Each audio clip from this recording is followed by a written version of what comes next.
Par ailleurs, un documentaire sur Britney Spears qui fait couler beaucoup d'encre ces jours-ci.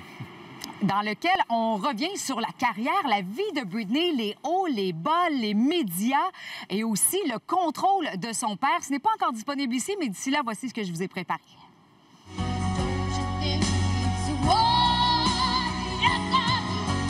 La chanteuse avait 10 ans lors de son passage à l'émission Star Search. À 12 ans, elle était du Mickey Mouse Club. Et à 17 ans, son premier album, Baby One More Time, connaît un méga succès partout dans le monde. Les médias se sont surtout intéressés à son physique, suscitant des questions embarrassantes, personnelles et déplacées. Dans Framing Britney Spears, il est aussi question du chanteur Justin Timberlake, avec qui elle a été en couple pendant 3 ans et qui aurait orchestré leur séparation pour en tirer profit. Cry Me a River fait référence au fait que Britney Spears lui aurait été infidèle. Créant l'ire chez les fans de Britney, nombreux sont ceux qui se sont manifestés sur les réseaux sociaux lui demandant des excuses.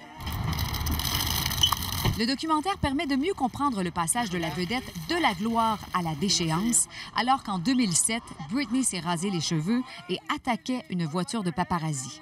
Les photographes ne lui laissaient aucun répit et lui empoisonnaient l'existence. Why is her dad making all of her decisions? En 2008, son père, James Spears, a pris le contrôle de sa vie, de sa carrière, en demandant au tribunal de mettre en place une tutelle. Depuis, elle est en quelque sorte sous l'emprise de son père contre son gré. Le mouvement Free Britney est né pour libérer la chanteuse de 39 ans de cette tutelle. Free Britney! Britney Spears s'est exprimée après la diffusion afin de préciser que le documentaire ne raconte qu'une fraction de sa véritable histoire.